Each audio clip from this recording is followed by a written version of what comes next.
All right, ladies and gentlemen, since it is a Friday, it is a 1 o'clock in the afternoon. You're putting it down here. We want to get this started. So my name is Senator Bill Stanley. I'm your chairman. What it's really nice to see is a lot of people that have been appearing remotely or appearing in person. That's always exciting to see and have. And so we'll start off with Ms. Reed, if you'll call the roll. Senator Bill Stanley. I'm here. Senator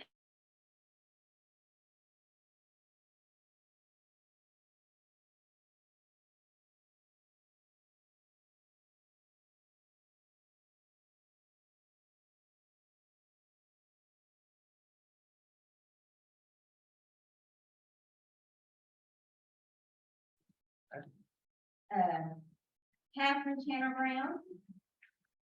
Ellen Knight. Here. Eric Jones. Here. Cameron Patterson. Here. Maria Timbury. Mary Trigiani. Here. And Michael Edwards. Here.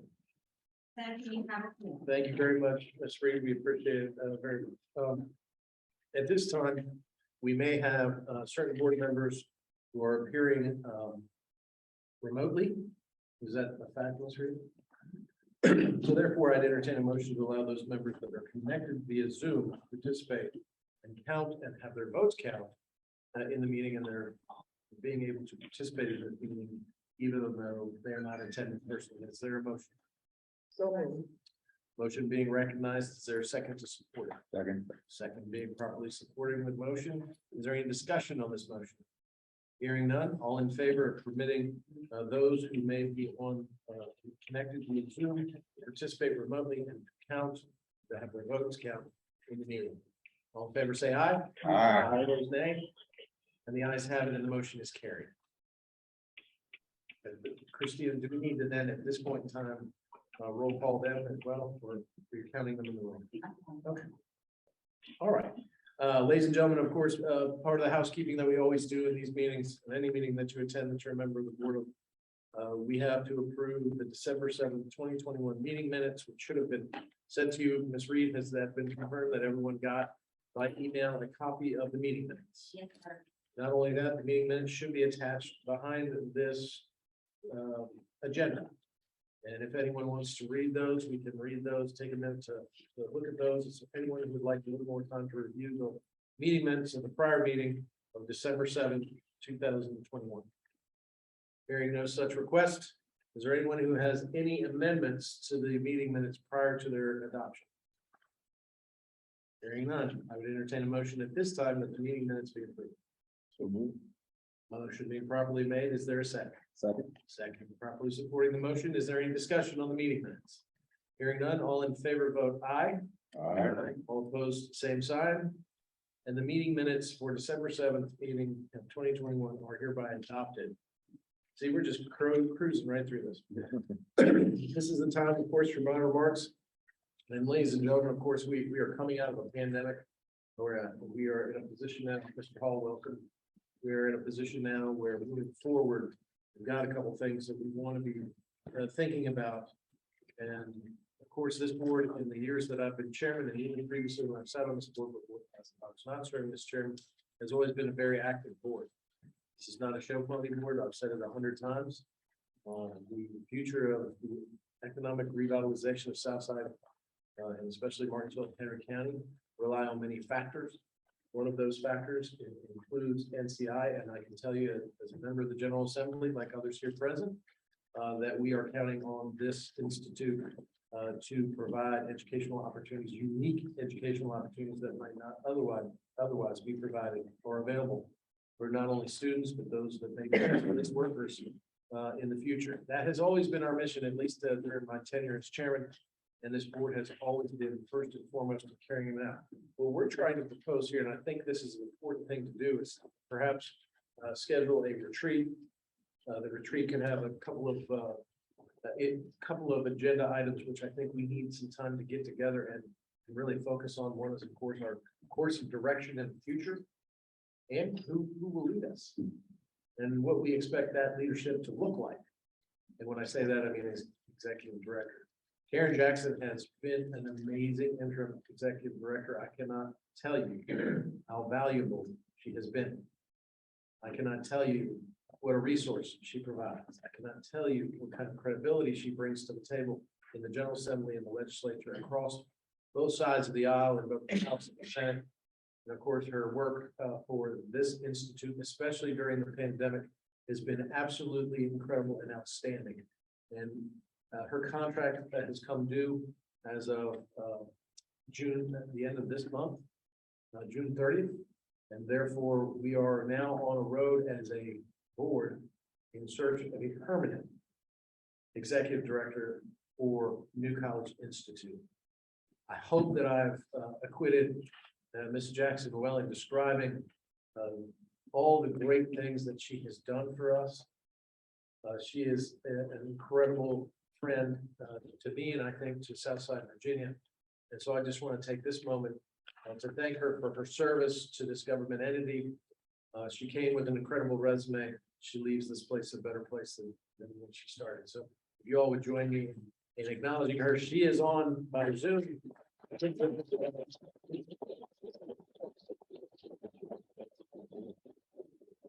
Karen is on mute.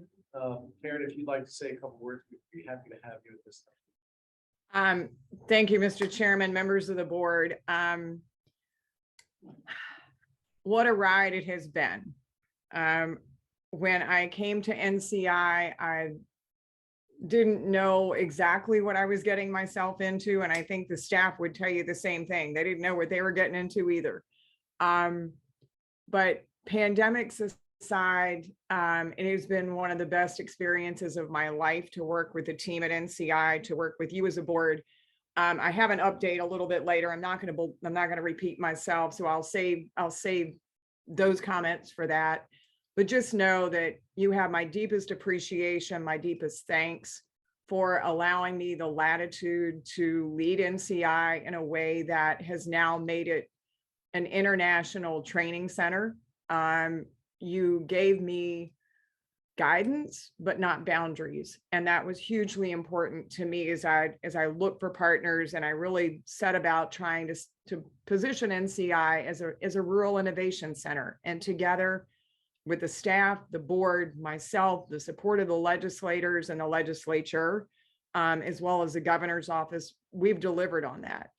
And it has given NCI, I believe, new life, new direction, and truly a new reputation and positioning that is enviable amongst the other higher education centers. I'll say it out loud.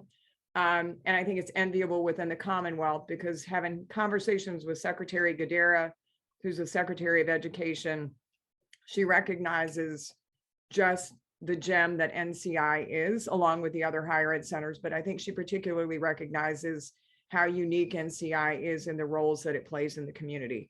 I'm going to miss working with you. I'm going to miss all of the opportunities, but I'll be following and still be cheerleading, from the wings. But again, Mr. Chairman, Mr. Vice Chair, all members of the board, thank you for your support. Thank you for your willingness to go on this ride with us. And I just wish everybody the best. And I'll hold the rest of my comments till later, Mr. Chairman. Thank you very much. Thank you. Thank you, Karen. Thank you again for everything. I think we all are better for it and for your leadership. There was no question that your leadership was important, especially during the time of the pandemic. And it vaults us into the future with even more expectations upon ourselves and others based on what you have done for us. In a lot of things that we do in the government, a lot of times we can see where we lose faith in certain institutions, or we don't give them enough credit, or we don't give them an opportunity to shine or to become a permanent part of the lexicon of local and state government. Here in this opportunity, I'm looking at some of my friends from Richmond, and I can say that over this time, we have been able to pour into concrete, let's say, of the relationship between this institute and our state government.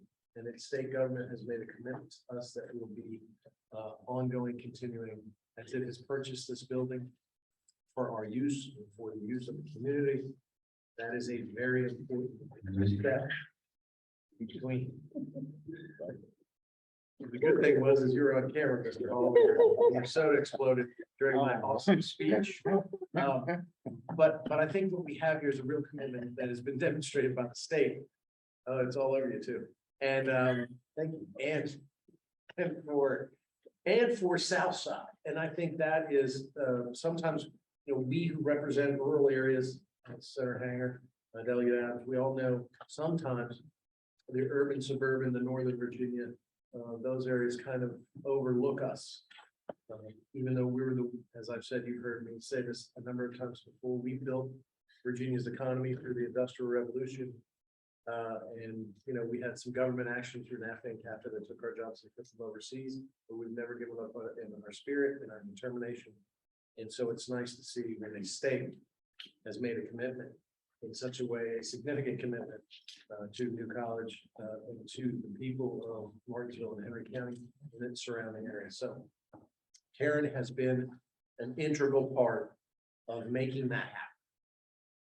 And that has been a very important part of her tenure here as our executive director, as the interim executive director. So I will never forget that.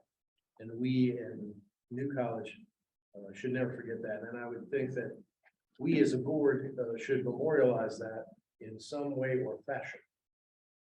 Not just in saying thank you to her, to Ms. Jackson, but also perhaps having that also in a permanent marker or something of some sort to remind us all who brought us through some of the toughest times into the light and certainly into what will be continued success for this institute. So I would like the board to consider something.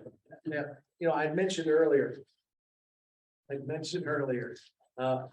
need to plan a time where we all kind of get together in a skull session, kind of have a talk and say, what are we going to do? Because if we're going to have one of those meetings, it's going to take forever. It's just a regular board session.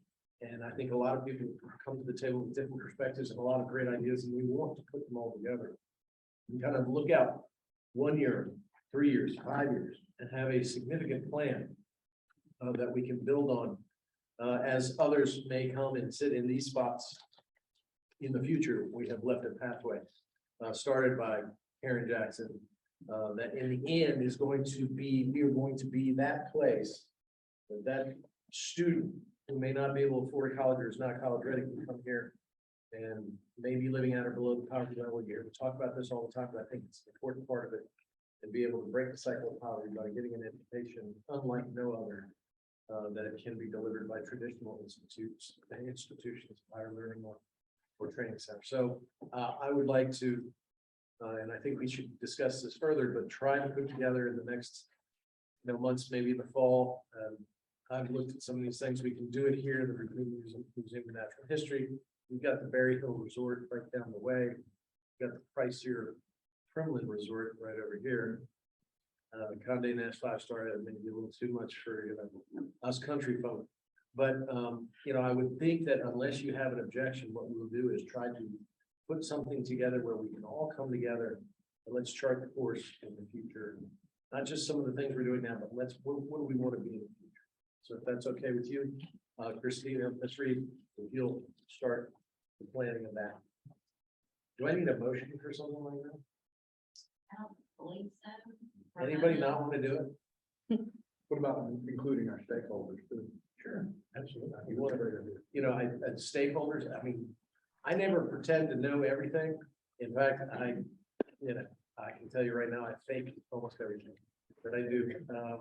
I'm an idiot, I'm a moron, a dopey moron, but bringing together great minds like the ones that sit on this board and any other stakeholders that can produce ideas and create excitement, quite frankly, from the conversation, I think would be a good idea for us all.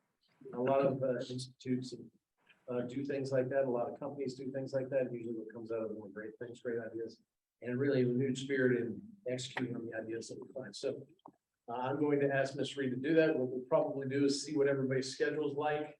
Certainly, we're not going to do it in the summertime, but perhaps if we can have that goal-oriented future plan in place, then that's going to give all of our legislators who sit on this board the opportunity to take that to the next General Assembly session in January 2023 and seek support from it.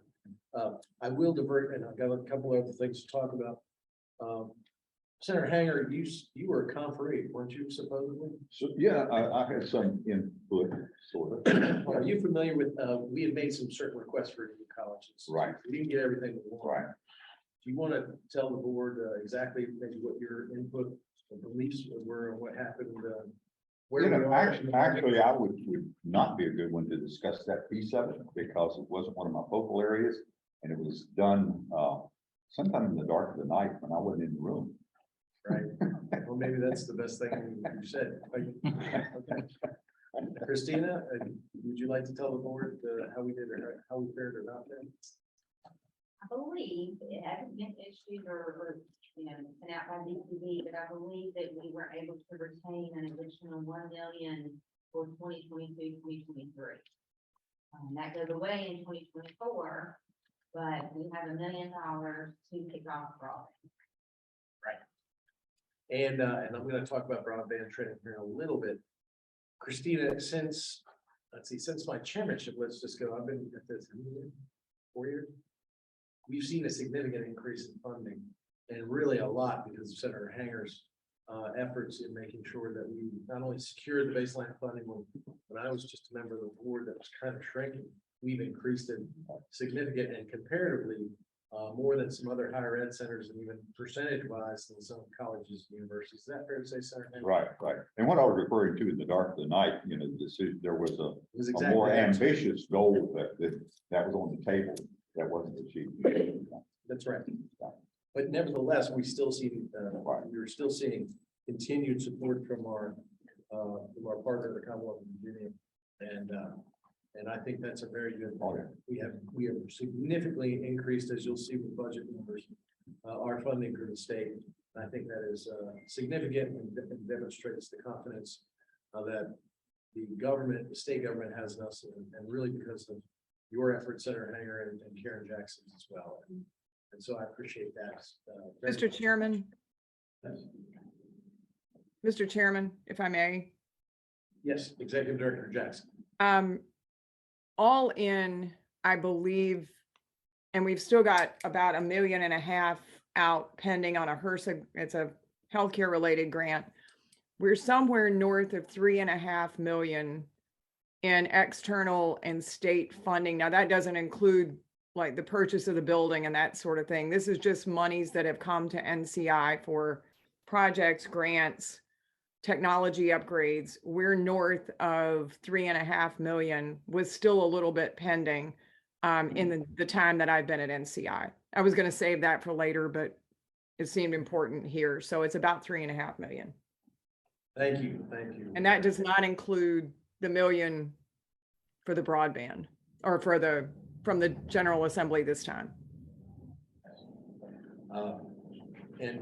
Looking at the agenda, just to run through the things that I've been doing. This is the last time we've had meetings, and certainly Karen Jackson has also been working on that. I had a phone conference with the Claude Moore Foundation 2 weeks ago. And in that time, they have determined for themselves that they are fully committed to New College Institute to bring healthcare training pathways here. They are about to release a grant. Is that true, Ms. Reed? The grant is for the hiring of someone to do the coordinating, recruiting, and implementation. Correct. Healthcare pathways is, of course, if you remember from the last meeting, trying to get high schoolers, middle schoolers, high schoolers, and workers interested in healthcare careers that will also help as we live in an underserved, underprivileged medical service healthcare area. We need very badly healthcare workers, anything from phlebotomy all the way up.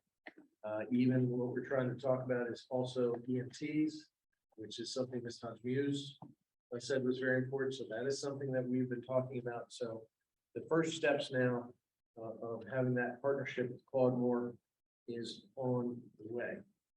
And so I was very pleased to have those commitments made in the telephone conference that I had with Mr. Hazel and others.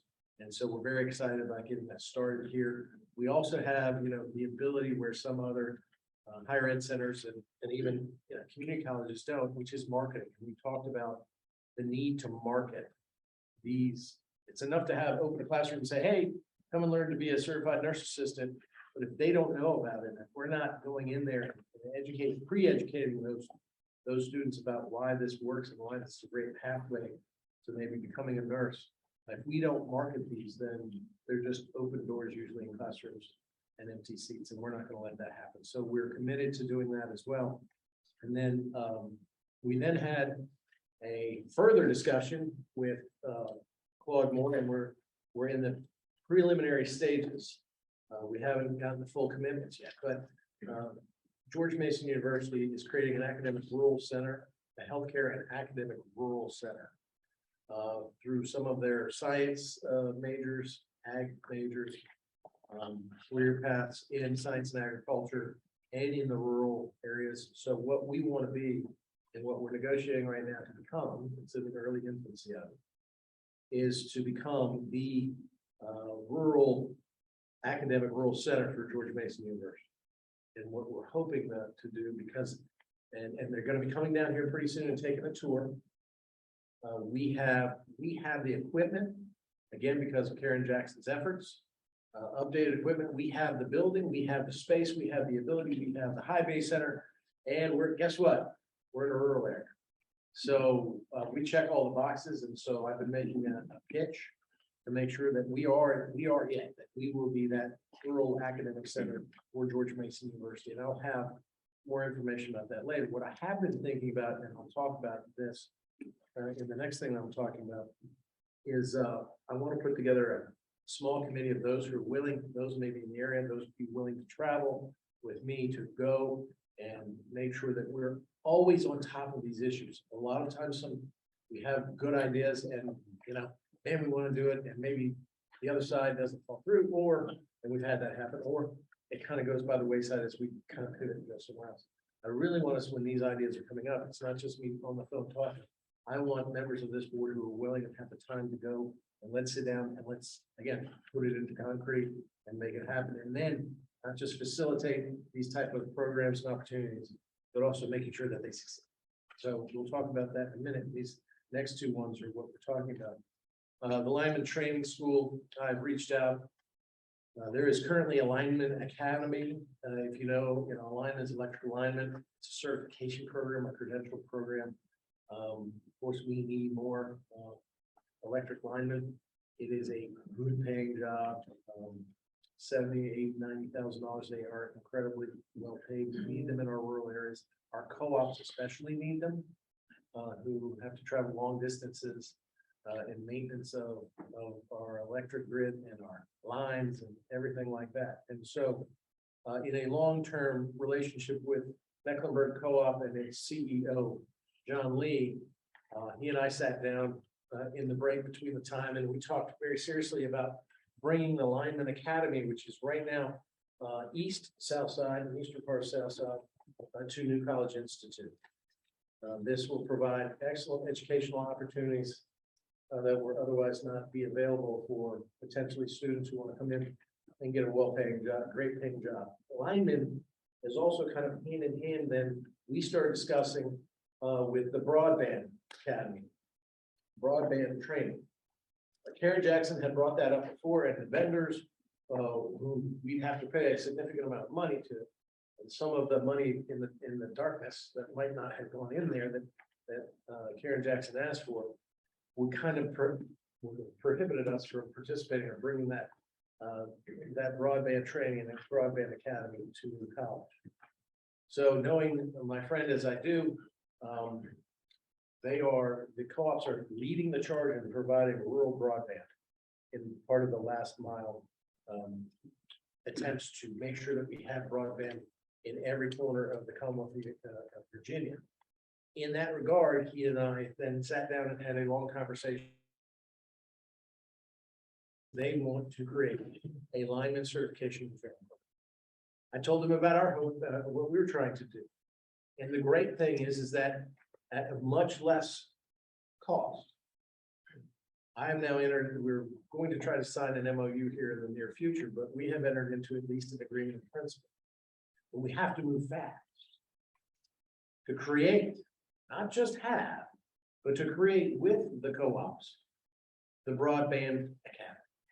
And that is to provide certification and training for not just putting broadband in the ground or hanging it. But really what I have understood is the maintenance of it is just as important and ongoing and constant. There's a lot you can figure out in the duck line. And that's where John Lee and myself have had those conversations, and we have determined for ourselves that we are going to do this, but we cannot delay. And so what we have now is an opportunity through Mecklenburg Co-op, through our initial discussions and our agreement in principle, but not in writing, that we're going to bring the Alignment Academy and have the Broadband Academy together. And I'm telling you that, again, the per year salary of someone who works in broadband is pretty impressive. And again, in my mind, always works towards creating opportunities here where our family of four per capita income average here in the state, it's nearly $70,000. Here it's $38,000. One job in broadband can double that.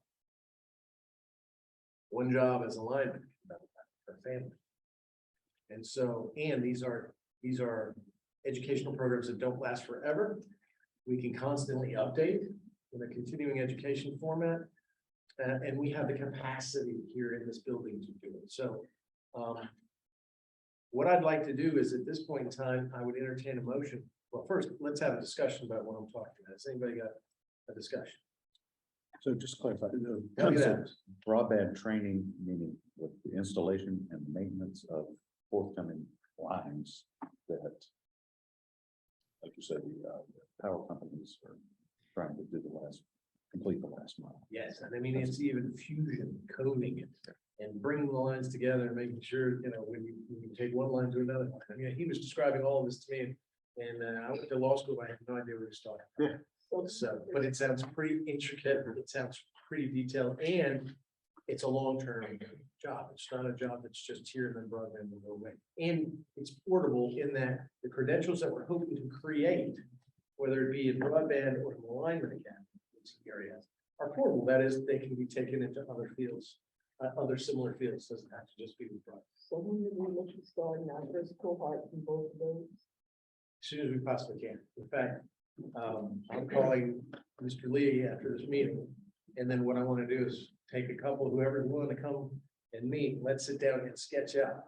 We've been looking at curriculum. Mr. Lee has looked at curriculum. This is the thing that we were depending on perhaps vendors to do, and Ms. Jackson had lined up perfectly, wonderfully. We don't have that now, but we can create our own. Especially when we have the backing of a co-op, electrical co-op, especially when the need is there, because the co-op right now, like many other co-ops, have multi-million-dollar contracts to lay this fiber throughout the Commonwealth of Virginia. But they need the workers and they don't have them. Sarah Hecker. Mr. Chairman, I feel like making motions today, so I'll do this. I would move that we authorize the chair working with staff to pursue the lineman and broadband initiatives. Is there a second? Second. Is there any further discussion? Does anybody have any questions about what? I have a question. Yeah. Mr. Gianni. So when, who's the audience for, marketing the course? Mr. Great, what's that from? Uh, What page is that? Stranger That's Things. Star Trek? Okay. Well,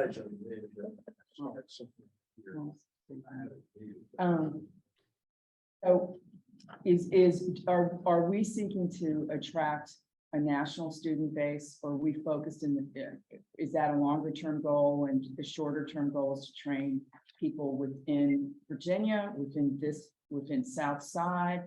What are we looking at? No, I think, and that's a great question. I think every time we look at an educational opportunity by a program that we may bring in here, Mhm. our first look has to be, in my mind, Henry County, Martin. Okay.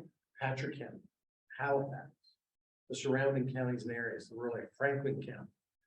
Because this is what this place is for, is to bring a higher level of education opportunity for economic, upwardly mobile, independent workers who can get training but can't afford to go to college. Or can't afford to maybe now the drive to go to maybe a technical school that they would otherwise get it, to bring it here. But I don't think we should ever limit ourselves. Okay.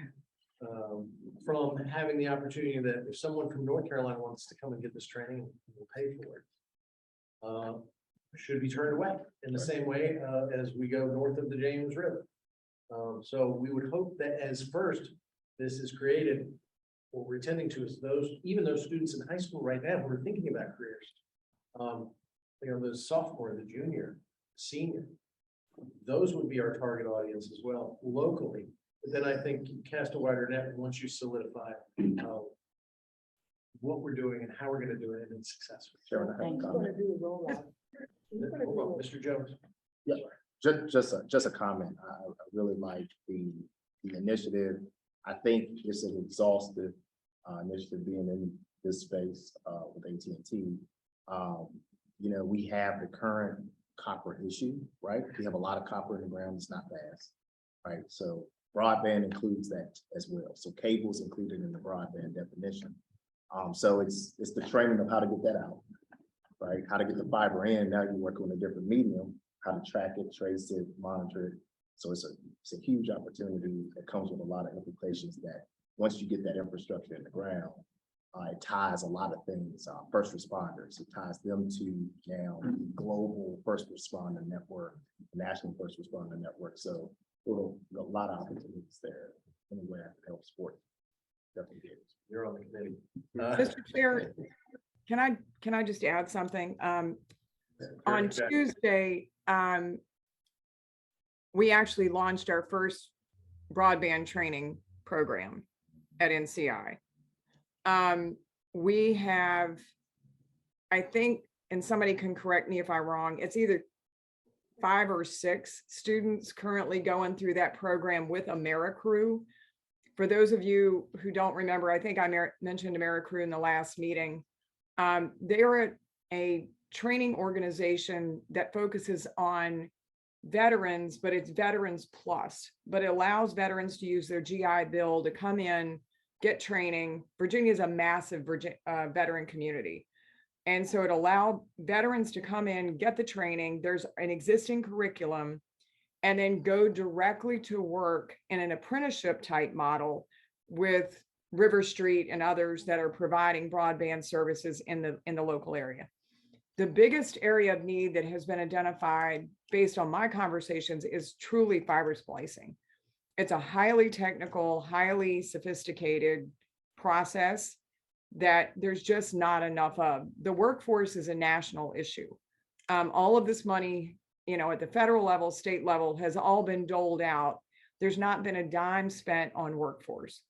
And so we went ahead, we were able to work with AmeriCrew, scale things down, kind of rejigger things a little bit for them to be able to do a pilot project. And it's actually going on down the hall at NCI today.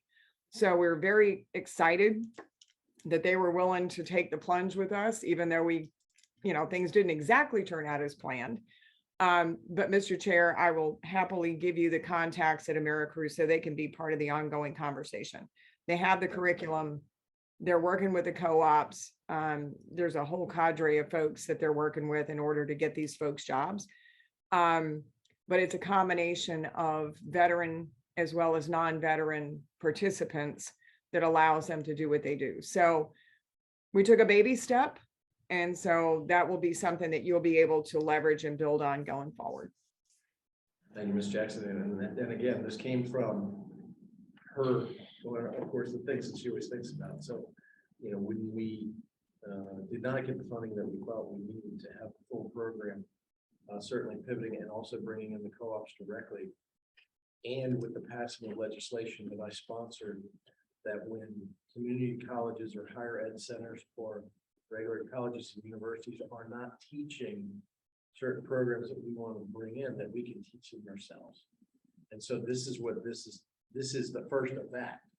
And I think what we're going to see is there's a baby step over there, but we're going to get a full commitment from Mecklenburg Co-op that's going to hopefully make this a full-fledged academy that Ms. Jackson envisioned when she started this endeavor, especially You know, the veteran oriented is very important, but we need to be also thinking about that high school student that I was talking about earlier, that displaced worker. That opportunity that might otherwise not be there for. Delegate Willett, did you have a question? Well, first a comment that this is an awesome program. I'm in the tech industry and yes, we need to be serving. It's a huge broadband demand and now huge demand from the folks implementing that. So this is a great program. I think I got part of my question answered is like, who's actually going to do the training? So we obviously something's happening right now down the hall. So that's great. So as this scales up, will that, this may be a question, Karen, will that training be from within? Is that what I'm hearing? That we'll have folks here, as opposed to having to bring in. Yeah, Delegate Willett, I think that a lot of the training will come from both the vendor, but also Mecklenburg Co-op. Okay. Based on it, we've been looking at a curriculum from North Carolina of an institute that's doing this, and we're seeing, you know, what we like and what we don't like. We want it full-fledged, we don't want pilot programs. And then we want, you know, of course, their support. What it allows us to do, especially that new law, which of course you voted for, and it goes into effect July 1st, we appreciate that unanimous vote from all of you, is that now a lot of times in our charter, in our statutory grant authority, we could only teach classes that were offered by other institutions of higher learning. James Madison, Radford, and they would bring in their sourcing, the teachers and the curriculum and the like. So you're stuck with that, or you could collaborate with them or collaborate with the community college. For a while, the community colleges were afraid of this language. If Sarah Hanger does remember when I first proposed it on the committees, they then pulled back because they realized it was only affects them if it's a training program that they don't offer, or they don't have, or an educational program that they don't have, or don't want. It's also in that law that says, so if we propose something, they go, no, hang on it. We can do it, and we can do it on our own before we're able. And so that's why I think bringing in the co-op, bringing in the vendor are so important. Vendors cost money. The good thing about what we're talking about with Mecklenburg Co-op is there would maybe a tuition cost. We want to look to NCF for perhaps scholarships for those young people or those living at or below the poverty level, that we can create those opportunities that will generate income for new college. It will also offset the cost to Mecklenburg Co-op, and a lot of that is being brought in, and so a lot of the cost that's shared means that the cost of the program will be a lot less, and the benefits will be a lot higher. And again, we have to market it. We have to be thinking about every program that we think to put in or pull out and pivot or modify needs a marketing strategy that ultimately is going to bring in those students, because I am reminded, and Ms. Tweedy would concur, that we used to talk about Liberty University I remember when it was bankrupt in the 80s. From their marketing strategy, they had turned that university into something enormous. I'm not seeking to do that here, but it proves the point that marketing education is an important part, whether it's from social media, the internet, or traditional media, is an important part of making sure that these programs are successful. When I first came to this board, and I make this joke, and Ms. Reed hears a lot. I mean, it was like we were teaching French degrees and stuff. We were offering these degrees, but we never, you know, you'd have one or two people in here, and we weren't marketing. Nobody knew what we had. They go, "Oh, you got a master's program? You're kidding me." The William and Mary master's program that Jackson brought in. Amazing. Because I had friends of mine that were having to drive to Williamsburg. So, you know, we have to make sure that everyone knows what we're doing, and I think that's important moving forward. Sarah Hanger, did you have a comment? Well, nothing relevant, but when you mentioned Liberty in the 80s, it reminded me of a funny story. So waste a minute of your time, because Always love your stories. back in the late 80s, I was invited to a meeting in Florida, a very conservative group. And so I went. And when I got there, I found out that it was sponsored by the Washington Times and Reverend Moon. Okay, well, when I walked in the place, who did I run into? Jerry Falwell. And we both said, "What are we doing here?" And at any rate, it turned out to be more profitable for him than for me. Clearly. Wow. So you're saying you didn't get in on that action? No, I did. Good to know. I don't know where that was going, but it's still always a great hanger story.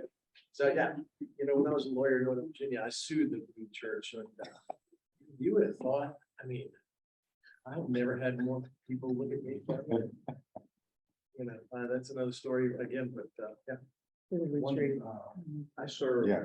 Mr. Hall. I'm sorry, I serve on the Virginia Innovation Partnership Authority Board, and we have just had their board meeting earlier this week. And we have some new initiatives kicking off in the broadband arena, where they're looking for outside partners. I've just texted Bob Stoley, who's executive director. I want to put you on a call with him because I think there may be some matchup. Because there's one of the focuses of that program is Southwest Virginia, down here in this area, and I think there may be some synergies there that we can take advantage of. So I just asked him to give me a time for a call to talk to you. All right, perfect. And again, Mr. Jones, I'm involuntarily making you part of that, but Delegate Willett, myself, Richard, anybody who wants to get together and sit down across the table from John Lee and the Mecklenburg team. I think that's the time is coming near, so we're going to. I'll send something out when I'll set up a meeting and see what works for everybody. Anybody who wants to come, I want them to see our encouragement. And again, use these big brains that are at this table to make it happen. So, and again, this is because of Karen Jackson's efforts. I figured since the General Assembly didn't give us all the money to get outside of that pilot program, quite frankly, I'll tell you, and that's another tip of the cap to Karen Jackson. When we didn't get the money, and she's not talking to her in session, I said, well, that's that on that. And so that's when I started talking to John Lee about this. So just demonstrates that we'll get something done no matter what circumstances or obstacles are in our way, especially if we're determined. And I think that's going to be a very successful thing. Part of what I want to do in that retreat is to be thinking about other things like this, and to put our brains together and say, okay, here's another program. Here's, and can we do it? What's the cost benefit analysis? And what's the curriculum going to be? And then what in the end of the program is going to be to the benefit of the student who takes the class? And what is it going to be to the industries that surround us? If you remember, we did a lot of Newport and dancing with Newport News shipbuilding about the 3D digital program. We were kind of waiting on Tidewater and ODU kind of get it together with Newport News, but we're committed. We'll still be committed. My problem is, I'll be quite frank, is if you let time go by, then the next thing you hear is IALR saying, we have a partnership with Newport News Shipbuilding to do this training. And so that's great. We love it. But let's not sit on this at all. Let's get way out in front of this. I have those commitments. John Lee and I have been friends for 15 years, so we're committed to each other to make sure this works, and that NCI is the partner with co-ops. So, any other comments? Question, are we going to either through Executive Director Jackson's remarks or in our group, because I just scanned the agenda, I just had a little nugget on wind that I wanted to share at some point. Doesn't have to be now, yeah. And I'm sure, and I'm sure I don't have anything about it. Karen's done a great job about that training. Yep. And maybe we can expand, those are the things we need to talk about in expansion. Okay. Absolutely. Want that now? During or executive later? director's remarks, let's Okay. do that, because she knows more about that. Thank you. I just know we've got the thing. Yes, sir.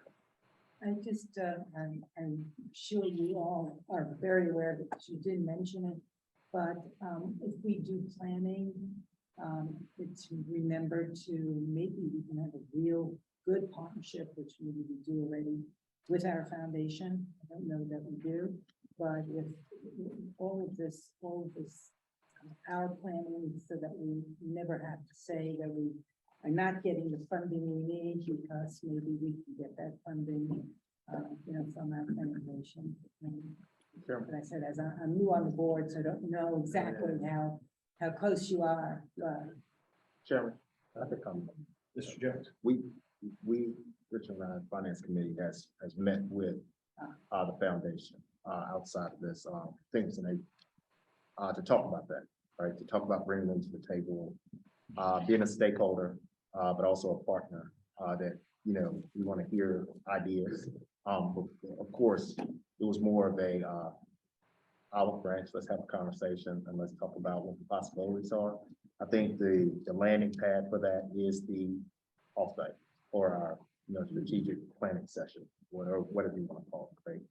Where we gather all the inputs, do the analysis, some things will make it, but I think with folks, so we started that conversation. Richard, you know. Yeah, I'd like to, just Senator, I'd like to add on to that, in that Eric and chocolate, so you have the floor for a minute. It's shocker. We had what I would consider a very good meeting. That the president of the foundation was Simone, and I think she wants, through her, what she says her board wants is exactly everything that this board wants. They want NCI to be a successful, ongoing concern, and in any way that they can help with that and understand their investment, they'll be on board with it. So again, getting them to the table and having a mixer of the two boards, more than anything, will leave the noise of staff out, but just the two boards. I think we can take some positive steps. You agree? I agree. I think they were open to the conversation, but getting the conversation, getting the inputs going and information flowing is the start. So And maybe they can raise some money for some of this, not only contribute some of their own money, but maybe get everybody. Well, the one thing is for sure, again, we have seen that their coffers are well stocked with the money from the building as well as money that we previously raised. So they are in a good position to help when we give them something that's worthwhile to help on. And they Mr. have- Chair, Yes. this is Cindy Norwood Marcus. I'm y'all's attorney for the day, and I'm very pleased to be here. You had called for a motion and it was seconded, then y'all had the discussion. Can you please ask for the vote at some point, sir? Yeah, sure. We're just having we're just hanging out. See, nothing like a lawyer to ruin a good conversation. That's what I always say. No lawyer. No lawyer. Nice. And I am what I am too. So, is there any further discussion? But I think those are very good points. And I think, there has been a history before all of us got here. We have dealt with that history the best we can. The hands have been extended. These gentlemen have done a great job with that. And quite frankly, they approved some of our funding requests for this year. Not everything.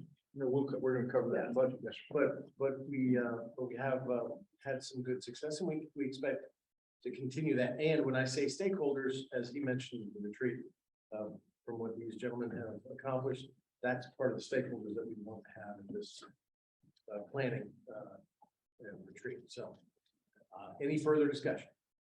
Hearing none, all in favor of the motion signify by saying aye. Aye. All opposed, no. And I thank you. We'll get right on that end again. Yes. Mr. Chairman, now that I know the Attorney General's office is watching this, I would like to move that we have a retreat in conjunction with our fall quarterly meeting, and that we invite the foundation. Is there a second to that motion? Second. Second, properly supporting the motion properly made. Is there any discussion on that motion? Hearing none. All in favor signify by saying aye. Aye. All opposed, nay.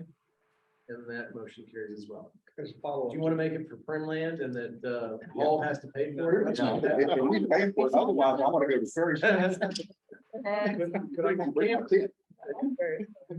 Chairman, can I make a suggestion that Mr. Hall. Christina be able to coordinate a note to go out to the foundation to find out their members, and we'll start to put together a doodle poll on what works for Include them. October. It's a great idea. Okay, so that does it for my chairman's remarks. Thank you again for the honor of serving. This is a great place and I love it so much, and it's doing great things and will continue to do great things. Does anybody have anything else? I have Chairman Other. Does anybody have anything that they'd like to bring up before we listen to Miss Jackson and her, unfortunately, I'm gonna cry, final report? No? Miss Jackson. Thank you, Mr. Chairman. Actually, I am going to save you the peril of having to listen to me drone on. Again, I'm just going to reiterate what I said earlier. I started to go back and try to put slides together to talk about everything that we had accomplished and everything that we had been through since, I'd taken the helm in July of 2019. It was too much. Nobody there nor myself would want to sit through everything that I had to present. So I said, I'm not going to do that. So I'm going to focus on the fact that, just a few takeaways. And then what I've asked is that Janet Copenhaver and Dr. Ken Russell, who is the NCI CIO, give you a briefing on some of the new partnerships and the new camps and things that we are instituting for the summer. One of which is going on this week, others that will, continue to go on throughout the summer. But really, if you think about where we were when I came on in 19, NCI was a very different place. The world was a very different place. We had not experienced COVID. We had not purchased the building. And it was a very pivotal time in NCI's history. I'm not going to belabor all of that, but if you think just for a second about the fact that we have begun doing wind training for a global organization. We are still, I believe, the only place in Virginia that is certified to do global wind organization training for wind turbine safety, technical training, and we're actually bringing on advanced rescue. And if you think about the odds of NCI doing that prior to COVID, prior to, kind of this reinvention of itself that NCI has gone through, I think people would have seen that as a step too far. But it proves the mettle of the actual staff. It proves the mettle of and resiliency of rural areas in the face of a lot of downturns, a lot of recovery opportunities. And NCI has stepped up to the plate in ways that nobody could have imagined. I have to give kudos to Brian Pace, who's he's not at the meeting. He was the director of the high bay and of our manufacturing facility. He decided to retire. Brian jokingly, after I arrived at NCI, said, I think it's okay, but she makes me really nervous. And I was okay with that. That was a great compliment for me. And it was a great opportunity for growth, I hope, for everybody that's on staff to recognize that they were capable of much more than what they thought. We pivoted totally online in March of 2020. And that was an environment that people were not familiar with. There's a lot of things that have gone on internally that, related to policies and procedures and things that had to evolve. And they literally had to evolve overnight because of the pandemic. The staff has stepped up. The staff has answered the call. And so I could not be prouder of what they've accomplished over, the past 2+ almost 3 years. I don't like to dwell on the past. I like to focus on the future. So what I'm going to do is ask, I think I'm going to start with Dr. Ken Russell, who's going to come up, and he's actually going to tell you about some more great things beyond what you've heard the chairman talk about that are in the hopper. We're exceedingly proud of, and I think you'll be excited about as well. So Ken, I'm going to turn it over to you. Yep, thank you.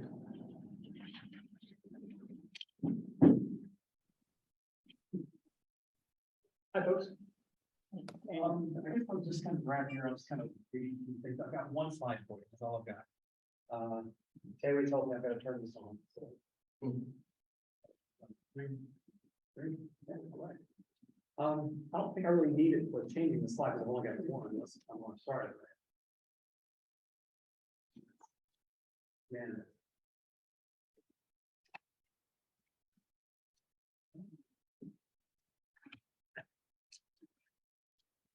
Talk for a second, Taylor.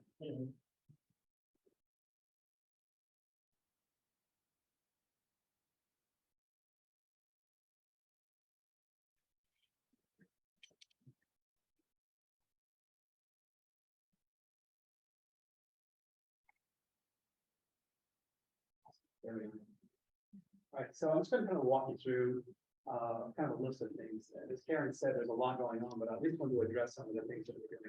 Now, from my perspective as the Chief Information Officer, I feel it's important that I actually talk about some of the technology advances that we've done. So the first part will be about that, and the second part, you see with programs and collaborations, will be about the partnerships that Karen was talking about, some of the camps and things like that. But this is my 8th month, by the way, or 10th month, I think. Yeah, I think it's my 10th month at this point.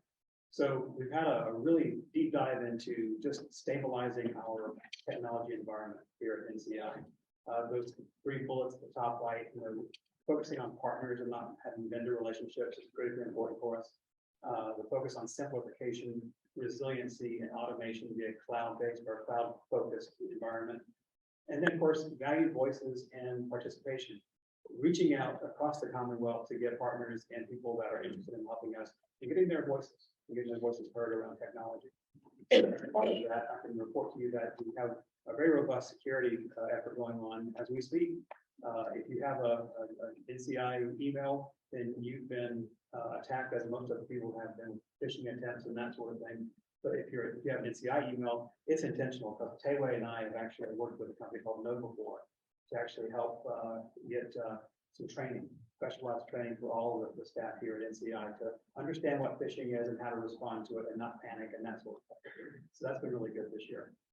We're also, because of the CARES Act money we got before, we have this really wonderful Meraki Cisco infrastructure. We're adding on to that hopefully with more infrastructure around the form of cameras, security cameras that allow us to, from anywhere in the world really, determine what's going on at this campus 24/7. Operations-wide, continued high-touch support. Anyway, thank you very much. It's just a phone call away, text away, he's right there. Operations around where to put our documents, whether it's AWS or whether it's Microsoft, how do we manage our assets, which are far and wide, it seems, because we have not just this building, but we have the team building, and we have up here on the what we call that building now? Yeah, that Fayette plant, that's right. All right, so we're doing quite a lot there, but it's not all rainbows and butterflies. We do have our problems. Last few weeks ago, we had internet that was totally out. So we're trying to work through those things. If we have internet go down, how do we recover from something like that? And is our redundant circuit as good or just as good? Maybe it's not. How do we fix those things? And living in South Virginia, especially Martinsville, it's not like living in Northern Virginia where you have lots of options. You don't have a lot of options here. So we have to be careful with whom we work, careful with what the word redundancy means in this area versus another area. But it's all coming together. And I've got to say, I really enjoyed working with the entire team to make things happen here at NCI. So on the non-technical or non-technology side of things, but still with the technology angle, I'd like to talk to you about some of the programs and collaborations that we've been working with. The first one there is this NCI Data Analytics Consortium that I've been able to put together with the help of Karen. Thank you very much, Karen. But these are folks across the Commonwealth, from William and Mary to the National Academy of Sciences, to University of Virginia, to Virginia Tech. A lot of folks that are interested in the concept and thoughts around data analytics. We meet every other Friday for half an hour, and it's a whirlwind discussion of what's going on in graph analytics or in you name it, spatial analytics. We talk about all those things. And it's really good because it provides a bit of continuity, a connection, if you will. Which, if you read our charter, we talk about how important it is for NCI to be a connector across the Commonwealth. And I think that's what that group really does these days. University CIO Forum, I'm now a member of that. That's basically what it sounds like. It's a monthly connection with all the university CIOs across the Commonwealth. So I get a chance to meet those folks, and they're actually very helpful too. Just the other day, one of them helped me connect with one of the programs that we're going to talk about in about 2 minutes here. Cybersecurity, the cyber citizen awareness training that we did with Franklin County is still going on very well. You may recall from my December report that we're just in our nascent stages of that, and now they've actually kind of built that. We've got them connected to the FBI, to the FBI's InfraGuard program. So that all happened because of NCI's participation with the Franklin County folks. The area spatial analytics pilot, again, that's a really neat thing that happens when you have really good infrastructure. then you can actually do things with it. And what we've done is that we've worked with a company out of New York called Area, and they're helping us find spatial analytics data. In real terms, that means that we should be able to locate where people are in a room from anywhere in the world. So if there was some sort of event that happened that we needed to help the police find out where a group of people are in a certain part of the building or the campus, we should be able to identify that very quickly from our computer and our spatial analytics tool. It's in pilot right now. I hope you're able to display that to you guys next time. But what I've seen so far is pretty impressive. I think a lot of organizations would like to have that kind of technology. So we're excited about where that can go. The next one is the UVA capstone program at the School of Data Science at UVA. Really interesting possibilities that occur when you start making these phone calls and these conversations, because you have these discussions about, just like you were talking about with the Mecklenburg, the what if, what if you could do this together? And we talked about, well, what if we did some work with these data science students who need actual real problems to solve? Can we work with them to help them figure out things that are real interesting and needed problems? Specifically around, we call it diversity of invention. Where are our inventions coming from these days? Are those inventions coming from a diverse group or representative group of our Commonwealth? Maybe, maybe not, but at least we can start looking at those data, because those data are actually contributing to our economic development efforts.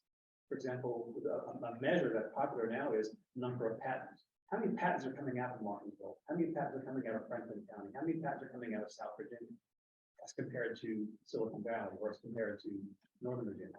Very important stuff. And of course, the final leg of that stool, I call it, is technology transfer. Is our technology transfer process broken? Is it even not people know about it? I mean, how do people actually become inventors? How does that 15-year-old high school young lady become an inventor? How does she do it? Or the 55-year-old mechanic who has a really great idea for an idea for a little widget. How does he get that idea to market? Well, if your answer is he's calling that 1-800 number at 3 o'clock in the morning on TV, that's the wrong answer. So we're trying to figure out how can we use those data with UVA folks to help increase our awareness of that kind of information. Our next one is this idea we talked about back in December with our AWS partnership. Last year was Restart, AWS Restart. This year it is AWS Academy. It gives us a little more flexibility, gives us a little more room to grow, specifically helping executives get involved with this. So not just the entry-level training for cloud fundamentals, but helping executives learn how they can champion those efforts and how they can actually get involved, and how we can, as NCI, help them learn and discover how they can support and be innovative with how they bring those kind of programs into their organization. This next one here, again, this is where I got a link to our academic partner from my CIO group. We're going to do a Girls That Game Women in Online Gaming camp this year. We're very excited about this. We'll be having this summer, where young ladies between 14 and 18 years old can actually learn, absorb how the gaming industry is just outside our back door. You know, it really is. So it's within a 2-hour radius of us. There's a lot of gaming companies that are doing interesting things. And historically, women have not been well represented in those careers. So we're trying to put those together. Our academic partner on this one is William and Mary. They've got a great esports program. Dr. Michelle leads that program. She's on board with us on this. So we're very excited. That's come together very quickly, but we're excited about that being one of our summer camps this year. We're also involved with the Virginia Cyber Range, which will be in Norfolk this year, just in a few weeks. We're excited to be part of that, be a participant with that, a partner with those folks in Old Dominion University. And then finally, we're doing some really interesting things with Blue Ridge Medical Center, which, as you know, if you know that group, they are in Appalachia. They are in areas where there is some severe tests around healthcare facilities, healthcare workers, healthcare, everything. But one of the big problems that has emerged out of that is data-driven outcomes around people that make an appointment but cannot get to the facility, and how they actually get there. How can they, make that appointment? So we're excited to have an intern work with us and the Blue Ridge Medical Center to help maybe find some of these data-driven problems and then get some outcomes out of that. So we're very excited about all the things that we're doing here at NCI.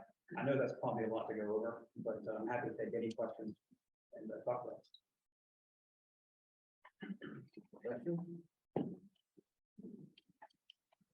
And thank you for your time. I'm going to turn it over to Janice. Good point. Thank you. You're very welcome.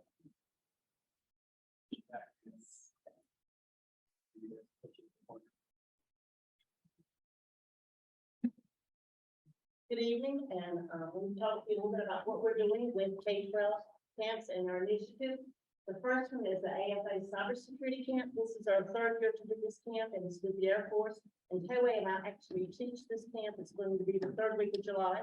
And during the camp, the students actually learn about how to secure their servers and their computers. We actually give them an image, and they actually have to find the barriers and how they can secure this, so it will be more secure. And if you read the paper this morning, you saw where Costa Rica was just shut down with ransomware. So those are the kinds of things that they learned during the camp. It's how to protect your servers and how to protect your computers. On Friday of that week, we have a competition all over the United States. I think we have 35 campers already enrolled this year.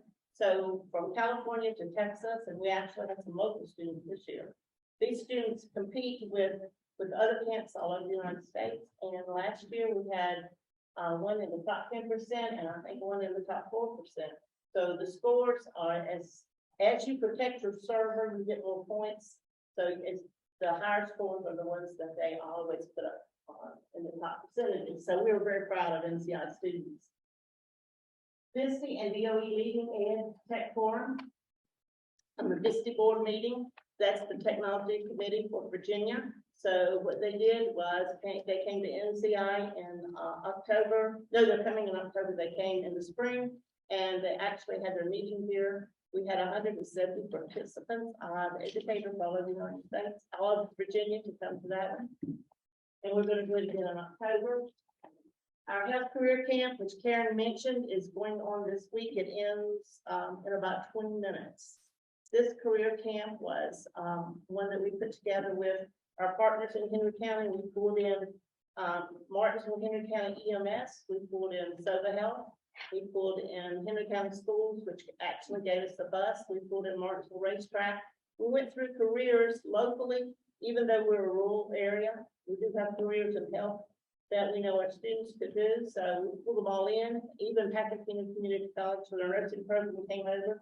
And we showed them that you can have stackable credentials to work in a health career and go as far as you want to. So we're very proud of that. And actually, this is going to be replicated next year, thanks to Karen and Josh got us funds for that.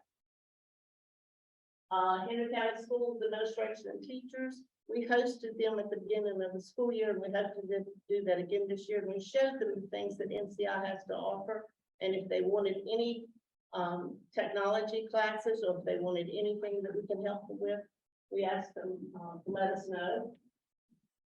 And the Looking for Life program, that's the program where we buy kindergarten books. We buy books for all the kindergartners in Henry County, Martinsville, Patrick County. And we actually take that out to the school. And we used to go out and read because of the pandemic. We're not allowed to do that anymore. So we actually take the books out and give them, and it's based on a kindergarten SOL. Summer giveaway, we usually give a STEM giveaway each summer. We did that the past 2 years and had a lot of people come by. And coming soon, this is dear to my heart because before I was a technologist, I was an elementary librarian. So I believe that elementary literacy is very important. So we're going to have a little mini library outside. We know that in a rural area and where we live, that not all parents can afford the greatest and latest books. So we're getting donations from different companies for the library that will be up and running, I hope, by the fall. So the parents can drive up next summer and just pick a book, leave a book, and have it for their students. So, any questions? Yes. Just one on the cybersecurity camp, the AFA one. So you can introduce students to that virtually, correct? Absolutely, it is virtually, and hopefully this year we're going to have some on campus. We weren't allowed to the past 2 Right. years, but hopefully we're going to have some local students. But it's all it's Air Force curriculum, so Okay. we're proud to host it. Yes, What was the partnership with Martinsville City School? we hosted the teachers, the new teachers, and hosted the principals. and show them some things that, you know, we offered, our facility to them, and if they wanted to, for us to teach any classes with them. I even had Carlisle students to come for a robotics class, and they want us to work with them, so I'm gonna work in this fall to see if I can do some classes. And what was the Explorer camp? You didn't cover that item. So we have Explore Camp. I'm glad you mentioned that. Thank you.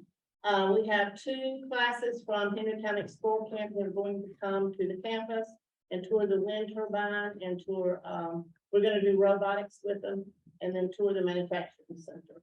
And these are students like 4th through 8th grade. Our health camp this year was students in grades 8 through 10, but since we're doing our own camp next year, we're gonna open it up to middle and high school up to grade 12. So when the Explorer camp? The Explore Camp is July 13th. And cybersecurity camp is July 8th. The week after that. Yeah. Any more questions? Busy summer, busy camps, and we're gonna add, like Kim said, we're going to add more and more and more. So, thank you. Thank you, Janet. All these initiatives, all of these camps are very important to creating that bond between this institute and our public school system. So, and especially introducing those children who attend public school to this institute. Ms. Jackson?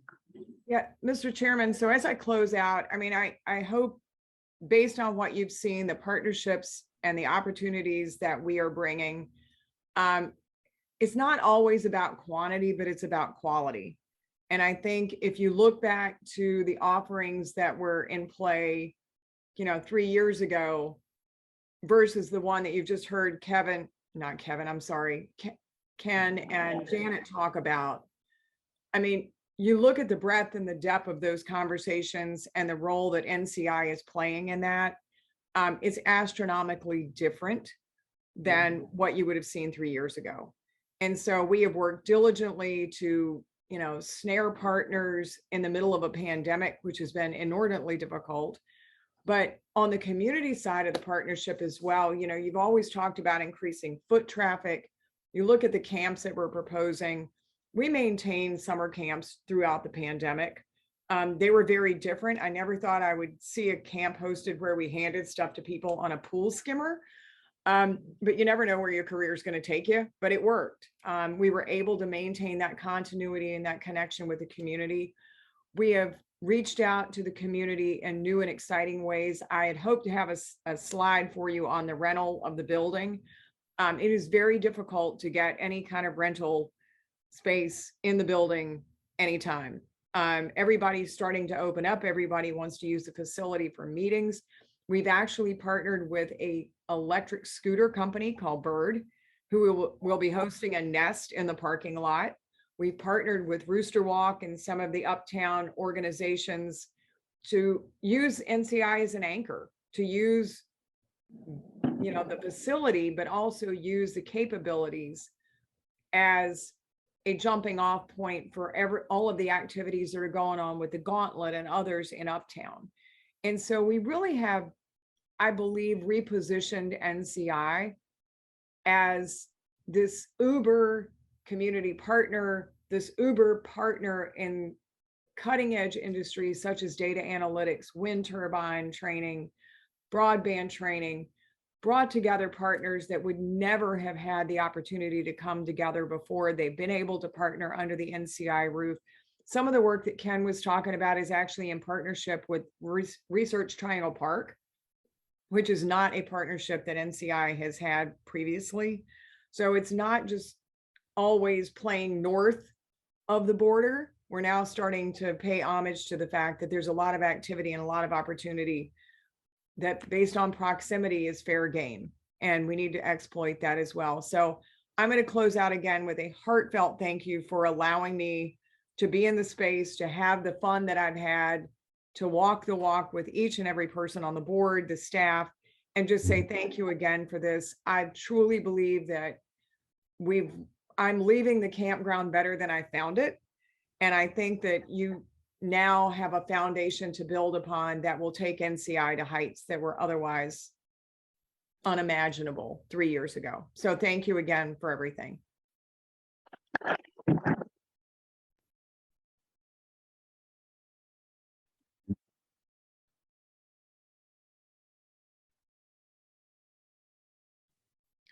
And I refuse to ugly cry on camera, so. It's the first time I met her, I was said Karen Jackson was one of a kind. And we are blessed to have her, and quite frankly, still hopeful and working on keeping her as a consultant. We tried, I'll update that during the budget session. All right, so that's our executive report. The next item on the agenda is the NCI budget. Ms. Reed. Mr. Hall, do you want to start off and discuss what was requested and you from I'll update everybody. We had originally requested from our foundation since the governor's edict came out on everyone must be back at work in the building, which we all agree is probably a good thing. And Ms. Jackson decided that they were going a different direction. We decided it would be important that, given the number of good programs that she had going on, that since we weren't going to have a person to manage those programs, that we'd reach out to the foundation to see if we could get some interim funding to have her fill a consultant role to make sure we didn't lose any of the momentum that we had going on. Unfortunately, that request was denied. And we had, I don't know if that was denied after you and I had met with them. We don't really have, I think you have a note saying why it was denied. And you can put that in, or is this? Says, Karen, I'm sure you're aware of the state of the financial market. Our investment portfolio returns are not at a level to support the earlier proposed spending, and the board realigned that percentage at this meeting to match current projected returns within our spending policy. We are hopeful to see the market rebound soon so we can reassess our spending policy. The following, and they went on to award us $179,000 in other grants, which include, and I'll go ahead and update everyone, which was a COE phase 2 match grant for $60,000 from our capital campaign. I believe that's money that we already had there. So that was our money to start with. An augmented reality virtual training experience for $40,000. A health science pathway gateway director for $25,000. The creation of a stag pace scholarship. NCI will support a match of up to funds raised for $50,000. And this was in honor of Mr. Pace, who left us. The ironic thing on that one was we didn't request that. Nobody here requested that one. So that would be something that we'll talk to the foundation about sending us money that we don't request. There's a $4,000 award for the National Society of Black Engineers, which we were very NSBE, which we really wanted, and they were kind enough to do that. And that's what we got. But it would have been nice to have Karen on as a liaison, given the notice was so short when she left, to be able to manage some of these continuing programs. That's more of an update, and we'll talk about that at our upcoming session. I haven't given up on the notion. Oh, no, I think there it'd are be ways we can accomplish this if the foundation is unwilling to accept our request. Okay.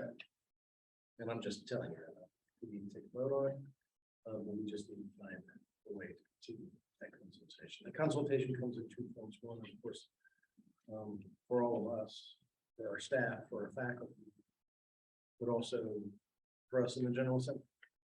So I'm not pleased with that. Well, I don't think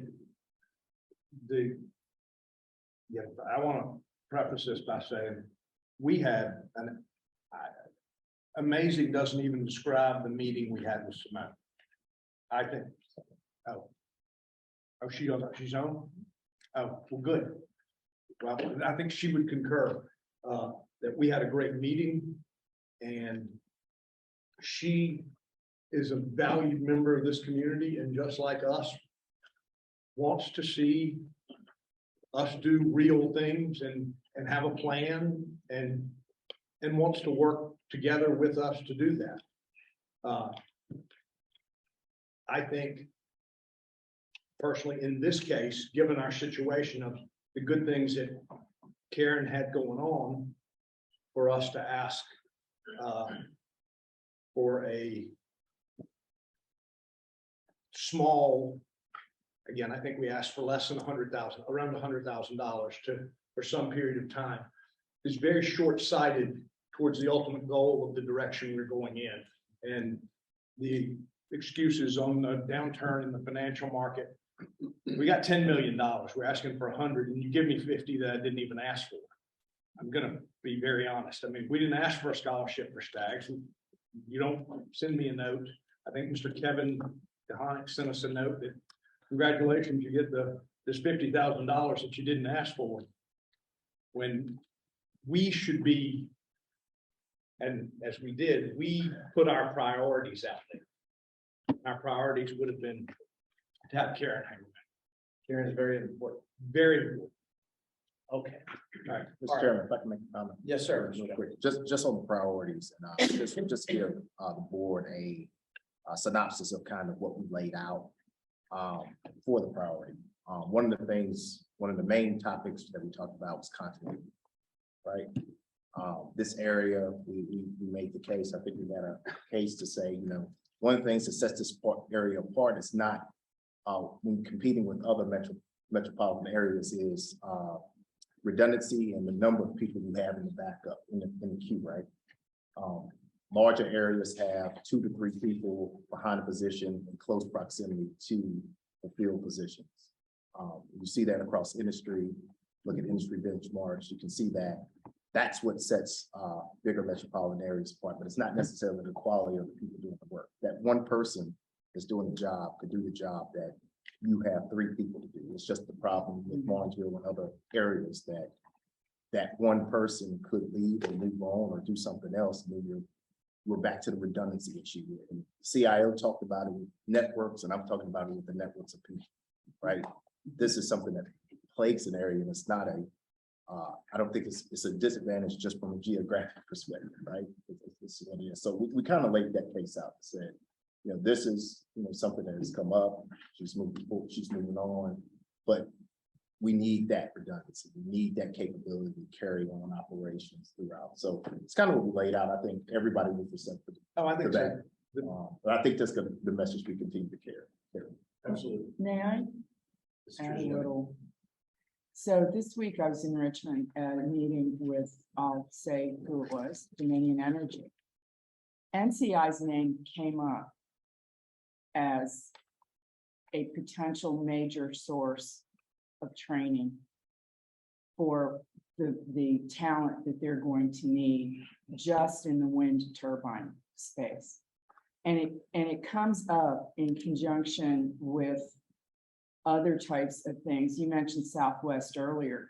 You know, Southwest Virginia is looking at manufacturing supply chain in ways that can use skills that are already there.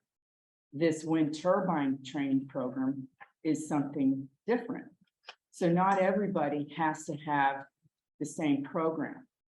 But NCI came up as an example of a resource to another part of Virginia, you know, along the Eastern Shore.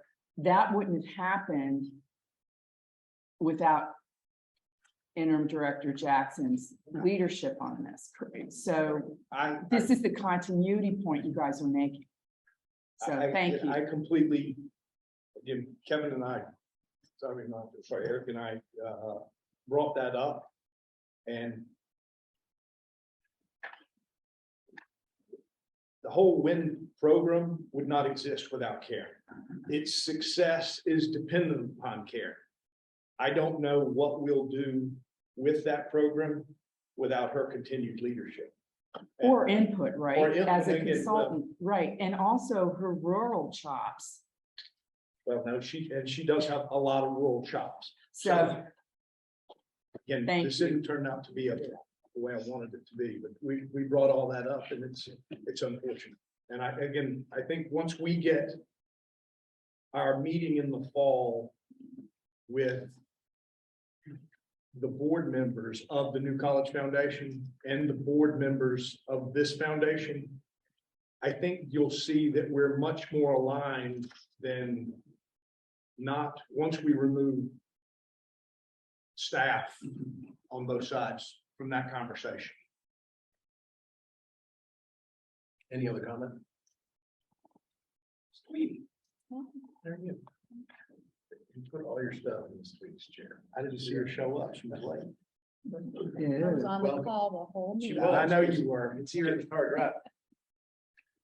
Ms. Reed, would you like to go over the rest of the budget? The budget, I believe, is included in the packet, which is given to you. Turn right after the minutes. You'll see the general fund budget, and you can 2020.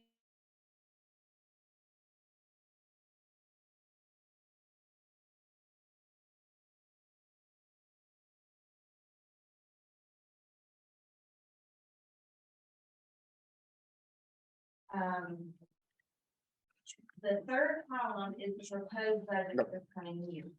I would note that it's gonna require a revision, given if we do get the $1 million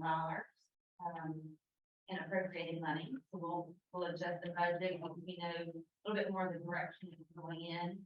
And we would present the revision request at the board. So I won't go through each, every line, but I wanna kind of note that for the total program related budget of $804,000, one concern that I have is we had to reduce some of the previous line items in order to accommodate for, you'll see down 3/4 of the way, contract facility management company, $402,000. So we have ran into issues with the building that were not addressed prior to the purchase of the building. Things that were not done, that could have been done, that were not identified to us before the purchase. And we've been working very closely with the company and facility management that they have located here on identifying these issues and working to get them addressed. I had conversations with Mr. Jones and Mr. Hall to go over some of those issues. I'll just, one of them is, as you can see when you come in, is the wood that is along the facade of the building. It goes all the way through on the third floor. And I can't tell you the last time that it was stained. And getting the quote just on the staining, I think was outrageous. The cost of everything has increased, obviously after COVID and the staff shortage, but that was a cost that we could not absorb going forward in general fund. So I think, a conversation at a later date should determine whether or not we present any budget package, an increase in general fund support to cover building maintenance that was not disclosed. Yeah. So if you'll go to the next page, We get Richard up there on a ladder, we can take care of that. He stains. for the kind of money that was quoted, I said that that could be my new job, do one job a year and Right. Crazy. The next page is salaries and related expenses. It was an increase for 1.9 million going forward for the year. Administrative and office held even, we're at 44,000. IT, we reduced it some, we're at 78,000. And then for travel and accommodation, we've increased it for 42,000 due to being back in the building. We have staff on site, we have to go out and gain expertise and training in areas that may be needed to do programming. So I did just the major categories. I did not go line by line, but I'm happy to answer any specific questions that you have. Ms. Dyke, I had just, was curious about the publication subscriptions, the $30,000, almost $30,000 increase. Is there something behind that? Yeah, it was an alignment between, let's see, can you tell us what page of the line? That would be front page, halfway down. The line item is 501-2220.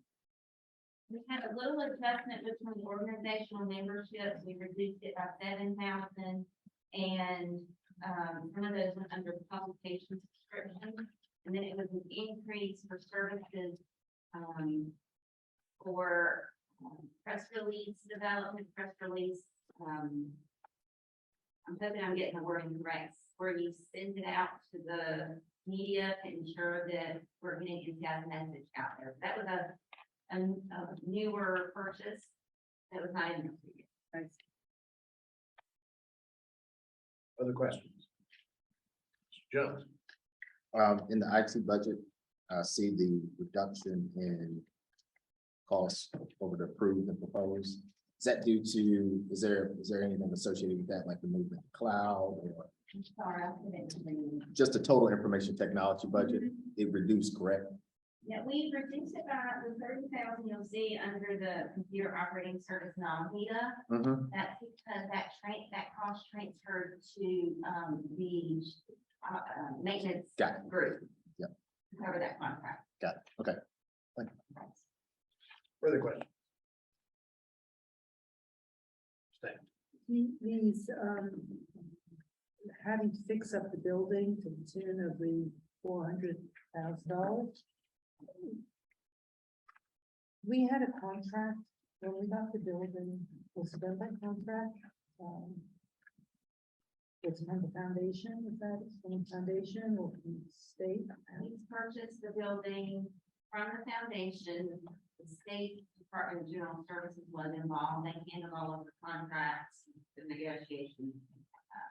Was there anything in that contract that might have spoken to some of these What was, hidden costs? yeah, no, what was provided, there was not an inspection done prior to the purchase. That was a Department of General Service call. They decided it wasn't necessary. And then what was provided on the foundation was their normal contract. You know, the maintenance of the lawn, their routine. What was not provided were the things that are occurring now. You know, you've got the VAV for the heating and air needs to be, the gaskets need to be replaced on every one there that connects. Because we've already had 2 bursts. And that's preventive maintenance that needs to occur that we weren't aware of. And there was not a contract. Could I jump in on that? I want to say, the foundation didn't do anything wrong, in my opinion, in its maintenance of the building, or they were doing what normal routine maintenance popped up. So I want to be sure everybody is clear on that. They did just exactly what they're supposed to, but when we bought the building, we received, I think their original purchase ask, correct me if I'm wrong, Senator, was around 11 million or something. Yes. And we went back and forth and we paid 7.5 million for the building.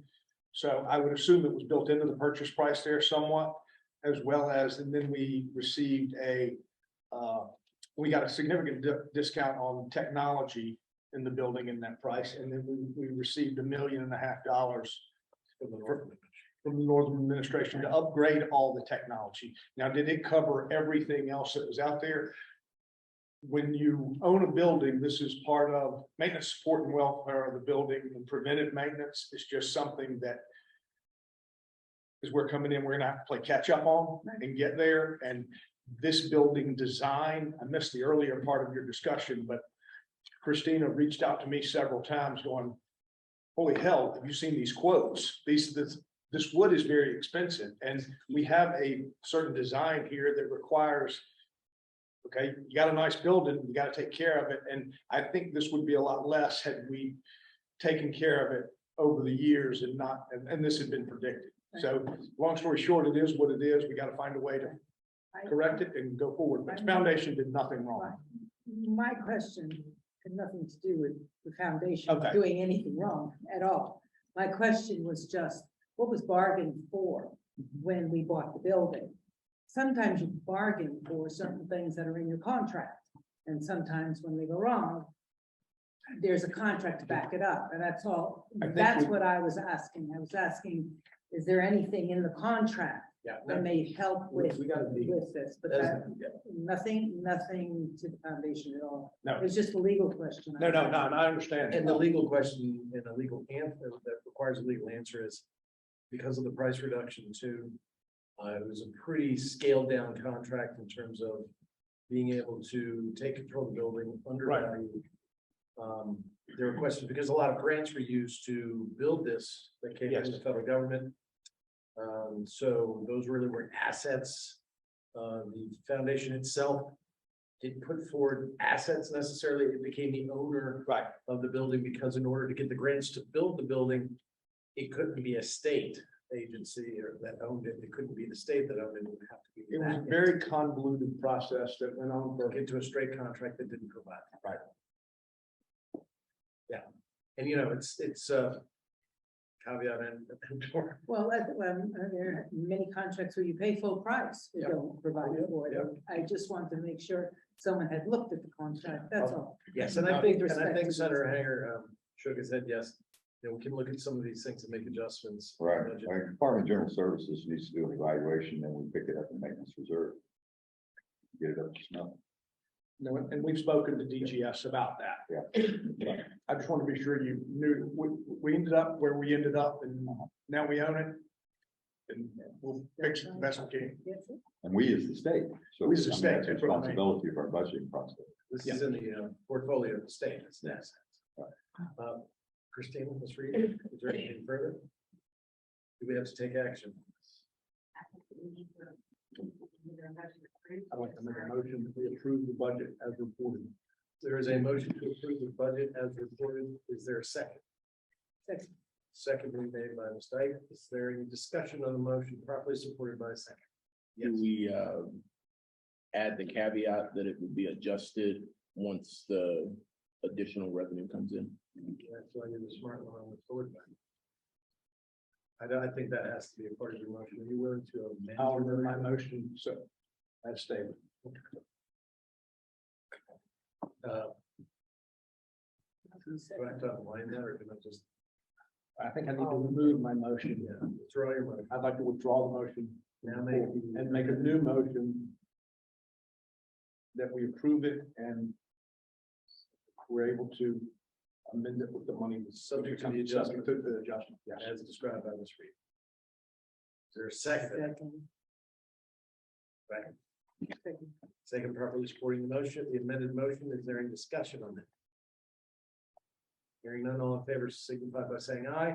Aye. All opposed, same sign, and that motion carries. All right, now we're getting into the final throes and stages of this meeting. Quite frankly, the next items that we have to talk about involve personnel, which of course is discussed in a closed session. Is there a motion that someone has prepared that is ready to do? Yes, I have it. And Mr. Hall is recognized for the purpose of the motion. I move that the board of directors convene in closed session pursuant to 2.2-3711 .A1 and 8 of the Code of Virginia for discussion of the assignment, appointment, and promotion. No, I'm talking about. Performance, salaries, discipline, resignation of specific public officers, appointees, or employees of the board, specifically staff leadership, for the consultation with legal counsel regarding the same. Motion requires a second and a vote. And a roll call. It does. I second. Motion has been made and properly seconded. Ms. Reed, call the roll. Senator Stanley? Aye. Senator Hager? Aye. Mr. Hall? Aye. Delegate Adams? Yes. Delegate Willett? Aye. Ms. Hodges? Aye. Ms. Sweeney? Aye. Ms. Dyke? Aye. Jones? Aye. Mr. Patterson? Aye. Ms. Trigiani? Aye. And Mr. Edwards? And the motion carries. So all persons that are not a member of this board will have to leave the area. Hey, wait. What are we gonna do about those that are online right now? I can put them in the waiting room, just need to know who needs to be, and, the meeting needs to be recorded. No. No, Ms. Norwood stays That's it. and everybody else. Cindy. Patrick Wilson, our wonderful reporter.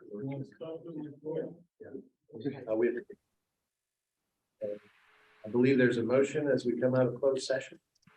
Someone have that motion? I do.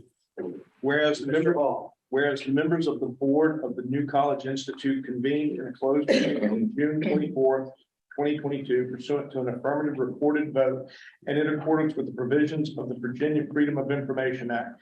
Now it be resolved in accordance with Virginia Code 2.23712 that the board of the New College Institute hereby certifies to the best of each member's knowledge. One, only public business matters lawfully exempted from open meeting requirements under Virginia law, and only such public business matters as were identified in the motion by the closed meeting was convened, were heard, discussed, or considered in the closed meeting. Motion requires a second and a roll call vote. Motion being properly made. Is there a second? Second. Second supporting the motion. Ms. Reed, call the roll, please. Senator Stanley? Yes. Senator Hager? Yes. Mr. Hall? Yes. Delegate Adams? Yes. Delegate Willett? Yes. Ms. Hodges? Here. Ms. Sweeney? Yes. Ms. Dyke? Yes. Mr. Jones? Yes. Mr. Patterson? Yes. Ms. Trigiani? Yes. And Mr. Edwards? Yes. And the motion is carries unanimously. And ladies and gentlemen, that is the second to last item on the agenda. The last item always being that we close with public comment. Is there anyone from the public here? Oh, wait, no. There's another motion that must be made before we move to public comment. I apologize. We'll move one step back on the agenda items. Mr. Paul, do you have a motion? I'd like to make a motion that this board grant the chair the authority to name and negotiate the new salary for our interim acting executive director And execute? and execute. Okay. After reviewing with vice chair. Sorry. Is there a second to that motion? Second. Second, properly supporting the motion. Is there any discussion? Hearing none, all in favor, signify by saying aye. Aye. All opposed, same sign, and that motion carries. And specifically for those that are here, I've identified that we are going to have those discussions with Christina. Okay. So is there any more business to come before this board of directors? Senator Hanger. I'd like to move that the board give you the authority to do the final draft on the announcement where we are soliciting for a new full-time director. Okay. Is there a second to that motion? Second. Second being properly supporting of the motion. Is there any discussion of that? Hearing none, all in favor signify by saying aye. Aye. All opposed, same sign. And that motion carries, and I'm now the most powerful man in one. So, thank you for that. We will get that out. I think we've also determined for ourselves that we're going to move very quickly, but with alacrity to make sure that we, these are big shoes to fill. Karen Jackson is, a Mount masquerading as an executive director. She's unbelievable. So we're going to have to find somebody with that kind of capability, but we're going to move quickly to make sure that that occurs. And I appreciate appreciate the trust that you placed in me to not only coordinate the interim executive director, but also the requirements for the new position for executive director. Is there any other business to come before this board of directors? Public comment, sir. No, Norwood, I'm getting to it. All right, so no other old business, new business. We'll ask and solicit public comment. If there is some, please come forward or identify yourself on the Zoom, and we will hear you. Anyone? Anyone? One more time. Anyone? Seeing that there is no one here from the public who wishes to comment, I will entertain at this time a motion to adjourn the meeting. So moved. Motion being made, it's not debatable. Is there a second? Second. Second being properly supportive of the original motion, and it is not for debate. So there's no discussion. All in favor, signify by saying aye. Aye. All opposed, same sign. Motion carries. This meeting has been adjourned, and I want to thank every single person who's shown up in this meeting. We have a lot of great work you're going to do. We have a lot of stuff, which I can't wait to do. Yeah. Thank you. Bye. Thank you, Mr. Norwood.